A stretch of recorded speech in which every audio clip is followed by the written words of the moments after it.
ሙስሊም ተስፋ አይቆርጥም። ላ ተቅነቱ ሚን ረሕመቲላህ ወንጀል የፈለገ ቢበዛም ተስፋ አትቁረጥ።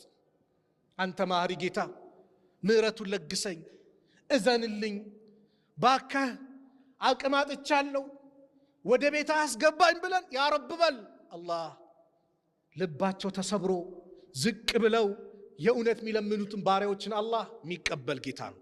የፈለገ ወንጀል ላይ ወድቅ ያለው ብለህ ተስፋ አትቁረጥ። ላ ተቅነቱ ሚን ረሕመቲላህ ከአላህ እዝነት ተስፋ አትቁረጡ። ማንን ያላቸው አላህ ቁል ያ ዒባዲየ አለዚነ አስረፉ አላ አንፉሲሂም ነዛ ቁል በላቸው ያ ሙሐመድ ዓለይሂ ሰላቱ ወሰላም አለዚነ አስረፉ እነዛ ድንበር ያለፉ ወንጀል የተባለ ያልቀራቸው እኮ ማለት ነው።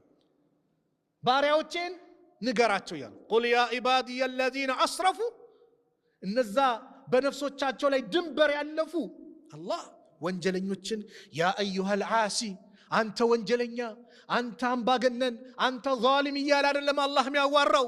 ወደ ራሱ አስጠግቶን እያባበለን በነፍሶቻችሁ ላይ ድንበር ያለፋችሁ ባሪያዎች ሆይ ላ ተቅነጡ ሚን ረሕመቲላህ ከአላህ እዝነት ተስፋ አትቁረጡ። ለምን? ኢነላሃ የግፊሩ ዙኑበ ጀሚዓ አላህ ወንጀሎችን በአጠቃላይ የሚምር ጌታ ነው። ኢነሁ ሁወል ገፉሩ ረሂም እነሆ እሱ እጅግ አዛኝ ሩህሩህ የሆነ ጌታ ነው። ያ ረብ እንበለው፣ አላህ እንማጸነው። ችግር መከራ ይመጣብሃል፣ ያ ረብ በል። ችግርን ሊያነሳ የሚችል መከራን ሊያነሳ የሚችል ከአላህ ውጭ ማንም የለም። አላህ ቁርአን ላይ ምሳሌ አድርጎ ሞዴል አድርገን እንድንይዛቸው የነቢያቶችን ታሪክ በነቢዩ ዓለይሂ ሰላቱ ወሰላም ላይ ባወረደው ትልቁ ሙዕጂዛ ቁርአን ላይ አላህ ይጠቅስልናል።